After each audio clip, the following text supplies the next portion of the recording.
नमस्कार। मैं रेखा खन्ना अपने channel Rekha Khanna all in one में आप सभी का प्यार से स्वागत करती हूँ। हम लोग चर्चा कर रहे थे गायन के घरानों की, उनके कलाकार और उनकी विशेषताओं की। तो बाकी घराने बहुत छोटे छोटे हैं, तो मैं पूरा आपके लिए पढ़ देती हूँ। ये चर्चा है राग परिचय भाग 4 से। तो आइए चलते हैं। दिल्ली घराना। मुगलों के पतन के बाद तानरस खां ने इस घराने को जन्म दिया। तानरस खां के तानों में एक अजीब बात यह थी कि उनके तानों से ऐसा मालूम पड़ता था कि मानो हजारों पक्षी एक साथ उड़ गए हों। तानरस खां के पुत्र उमराव खां ने इस घराने को आगे बढ़ाया।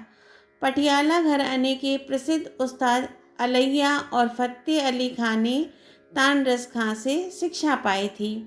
स्वर्गीय चांद खां इस घराने का प्रतिनिधित्व कर रहे थे। दिल्ली घराने की विशेषताएं: ख्याल की कलापूर्ण बंदिशें, तानों में निरालापन, द्रुत लय में बोल तालों का प्रयोग और तैयारी। तो ये था दिल्ली घराना और उस घराने की विशेषताएं। जयपुर घराना। आज से लगभग 200 वर्ष पूर्व मोहम्मद अली खां ने जयपुर घराने को जन्म दिया था। कुछ लोगों का विचार है कि इस घराने के प्रवर्तक मनरंग थे, जो मोहम्मद अली के वंशज माने जाते हैं। उनके पुत्र प्रसिद्ध संगीतक आशिक अली खां थे। आशिक अली खां पहले गाना गाते थे, किंतु बाद में सितार बजाने लगे। उनके शिष्यों में स्वर्गीय G.N. गोस्वामी और उन्हीं के पुत्र स्वर्गीय मुश्ताक अली प्रमुख थे। गोरखी बाई भी इस घराने की प्रसिद्ध गायिका हुई। जयपुर घराने की विशेषताएं: गीत की संक्षिप्त बंदिश, वक्र ताने तथा छोटी छोटी तानों से आलाप की बढ़त, आवाज़ लगाने का अपना निजी ढंग, खुली आवाज़ से गायन और स्वर सौंदर्य पर विशेष बल। ये था जयपुर घराना और उसकी विशेषताएं। पटियाला घराना। इस घराने को अलैया, जिन्हें अली बख्श कहते थे, तथा फत्तू, जिन्हें फतेह अली कहते थे, इन दो भाइयों ने चलाया। कुछ लोगों का विचार है कि इन लोगों के पिता बड़े मियाँ कालू खां ने इस घराने की नींव डाली। इन दोनों भाइयों ने जयपुर की गोरखा बाई, बैरम खां तथा तानरस खां से शिक्षा प्राप्त की थी और पटियाला घराने को आगे बढ़ाया। अभी तक इस घराने का प्रतिनिधित्व बड़े गुलाम अली खां कर रहे थे। बड़े गुलाम अली को अपने चाचा काले खां से शिक्षा मिली।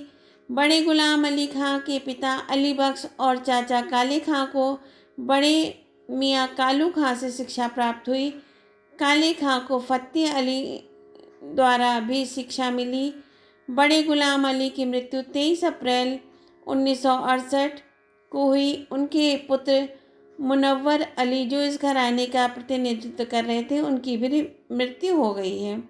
पटियाला घराने की विशेषताएं: ख्याल की कलापूर्ण बंदिशें किंतु संक्षिप्त ख्याल, अलंकारिक वक्र तथा फिरत तानों का प्रयोग, तानों की तैयारी और उसका अधिक प्रयोग, ख्याल के साथ पंजाब अंग की ठुमरी गाने में निपुणता, गले की अच्छी तैयारी।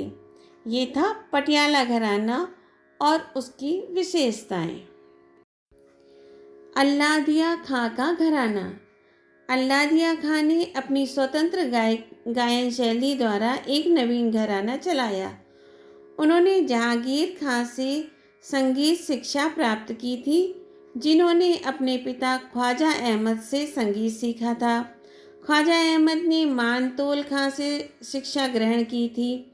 बाद में खां साहब अल्लादिया खां महाराष्ट्र में रहने लगे। उनके भाई हैदर खां थे, जो एक उच्च कोटि के गायक थे। स्वर्गीय भास्कर बुआ बखले ने संगीत जगत में अच्छा नाम कमाया। स्वर्गीय मंजी खां और भुर्जी खान अपने समय के अच्छे कलाकार थे। ये दोनों भाई भाई थे और अल्लादिया खां के पुत्र थे।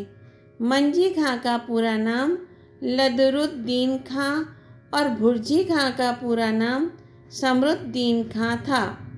इस घराने के प्रतिनिधि कलाकार थे केसरबाई केरकर, मोघूबाई कुर्डीकर तथा शंकरराव सरनाईक। इस घराने की विशेषताएं: बुद्धि प्रधान और पेचदार गायकी, बोल अंगों की विशेषता, गीत को भरने का अपना निजी ढंग, अप्रचलित रागों की ओर विशेष झुकाव, विलंबित लय में गायन और कठिन गायकी। तो यहाँ समाप्त होता है अल्लाह दिया खां का घराना। तो यहाँ पे संगीत के जो हम लोग घरानों की चर्चा कर रहे थे, कलाकारों की और विशेषताओं की, यहाँ संगीत के गायन के घरानों का समापन होता है। आगे हम लोग तबले के घरानों की चर्चा करेंगे। तो चैनल को सब्सक्राइब करें और अपने दोस्तों के साथ इसे शेयर करें।